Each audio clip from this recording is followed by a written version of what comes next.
Once again, we are joined by Erika Brown, the publisher and editor of The Cricket, coming to us from her beautiful office in downtown Manchester by the Sea. How are you, Erika? Hey, Corey, great job last week, yeah, well, Yeah. whatever, for Fiesta. I watched you. You guys did such a great job. You had a lot of fun. I actually got to see you at the St. Peter's Club, my first time ever in the St. Peter's Club. I'm Viva. very much a guest, and it was awesome. I really enjoyed that. Good. Thank you so much. And we're going to be doing the Horribles Parade tonight, as a matter of fact. We'll be Oh live from the my God, I love tavern, so more shenanigans. But yeah, it was a fun time. So it. cool. All right. Well, there's a big week going on here too. We're just coming off a special town meeting. Special town meetings, plural, Mm. Corey. We had two special town meetings, 2 days apart, one in Essex and the other one in Manchester. The one in Essex kicked it off. It was on Monday night, and it was really about, the FY24 at Manchester Essex School District budget. The background, of course, is that Essex did not pass the budget because it didn't pass an override required for the original budget, and they forced a trimming of the budget, a compromise budget, and where they talked about laying off school teachers as a possibility, et cetera. It was very dramatic. But anyway, the drama's over now because Essex easily passed the new budget. It was basically ceremonial because they'd already passed that lowered budget, and they didn't want to have a town meeting, I don't think. I don't think the town, they just wanted to get through. But they did, and it was without discussion. Essentially, it was nearly unanimous. By my eye, it was unanimous, but the moderator counted like 3 people who voted against it, so it wasn't unanimous. But let me tell you, it was record breaking, I think. 8 minutes start to finish the town meeting. Could they all be like that? Can't we all Seriously. have 8-minute town meetings? I talked to the crew at 1623 because they covered it. And so it's Yeah, a big to do to set that up. And like 8 minutes. I was like, okay. yeah. Welcome Probably back, took them Tyler. like 10 times as long to set it up. Yeah. Yeah. Yeah. Hmm. And then, of course, so that was easy and that was a nice setup. I've got a great picture actually of the whole school committee with Pam Bodwin, who's the superintendent, with this like just joy, like this joy on their faces. And it's our lead picture in the paper this week because it said it all. Then we went into the Manchester town meeting on Wednesday night, and that was it was interesting. Bottom line, everything for Essex and Manchester went through. And it went through easily, actually, when you look at the votes themselves. They were all decisive, super decisive. In Manchester, there were 6 articles, and they had to do with essentially the school budget. And then really, there was no drama with the school budget. The only thing with the school budget was what to do with the extra 500 or so thousand dollars, like $494,000. It essentially is a refund, right? Because they approved the larger budget. And now, as a result of this, they have some money on the table. And the question is, what do we do with it? That was actually related to something else, which was the replacement of the turf fields in Manchester. There's 2 athletic fields. One is like 15 years old. The other one is like 12 years old. Turf fields have a life, they say, of 8 years, so they need to be replaced anyway. They're causing injuries, actually. They really are. That's anecdotal, but it's true. Hmm. And it's just a problem they need to be taken care of. And then over that whole thing is this issue of PFAS, the forever chemicals, Yeah. that people think might be related to turf fields. There is research that shows that turf fields does have PFAS, and having these near schools is something people don't like, wonder why. So that was the issue, right? So they want to apply that to this, and then in the middle of this whole thing, and this loops back to the original issue, Essex has not passed its portion of those turf field replacements, which is about $400,000. They've kind of pushed it off and said, we'll deal with it in the fall. Now those replacements are already happening, so it's not stopping the project, because it's just figuring out how it's going to get paid for next year when they have to pay for it, when they have to float a bond or whatever they do. So Manchester passed it no problem in the annual town meeting, along with the rest of the business. And now this is not operating money, it's a capital expense, which means one time. But there's an issue about reserve funds. When do we use reserve funds? Blah, blah, blah, blah, blah, blah. Essex has, the question artfully, not addressed it yet. And so that's sort of still in their hip pocket. Well, let's all wait to see what happens there. So that passed. So the other things that happened were planning board, and I'll address this, and then sort of operating stuff, fire department stuff, right? Mhm. So let's do the planning board stuff. Planning board, as you know, it's funny. The Manchester Planning Board is going through this big process called recodification. It's just updating the bylaw, which is a very, very big, comprehensive set of rules of what you can and can't do with your property, right? They're simplifying it, streamlining it, updating it, all that other stuff. It's a very long process. It's been taking years. So they're now chunking it out. They did try last fall to do it pretty much all at once, not a lot. And it was the people who are against it are trying to stop them from doing this. So they're putting up roadblocks everywhere they can. So they've decided to chunk it out now, which is very smart.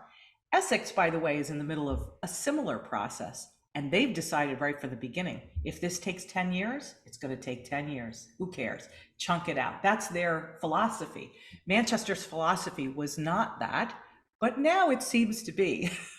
They are chunking it out. And they had this chunk that they brought up. So this is the third town meeting. Last fall, their stuff went through, no problem. I think it was like 4 articles. Then in the spring, they brought up a couple more. They're very administrative. So they're making it chewable and cherry flavored. You know what I mean? Chunk out a little at a time. Well, this time it was 2 more essentially, and 2 more sections. And there was this big discussion about how it was. And the drama really was around the fact that there are 2 planning board members that don't want to do this. And they're looking for ways to stop it. And one of them stood up, Mary Foley stood up actually for the first time at town meeting and went against her own board. She stood up and said to everyone, I don't think we should be doing this. I think you should be passing over these things because it needs more study, more time. It's too complicated. So they made that play. Guess what? It didn't work. Decisively, it went through. It went through with an amendment changing one word from shall to may. Which is important, but it wasn't a big, it went through, no problem. So that was kind of an interesting, I don't know, let's call it personal drama, you know what I mean? So it was kind of interesting. And then finally, the last thing is they approved a $1.5 million purchase for a new ladder truck, which they need. They need to replace a 22-year-old fire ladder truck, which is a very specific truck. It's expensive and it's getting more expensive. Last year, when the fire chief said he needed it and recommended purchasing it, and the town decided not to, the finance committee specifically did not recommend it. So it was gone. What happened in the meantime is 2 things. Number one, the ladder truck wasn't legal to be driven anymore because it didn't pass emissions. So you couldn't use it. So they had to borrow one from Boston. And then the second thing that happened is the price of the truck went from $1.3 million to $1.5 million in 1 year. Naturally.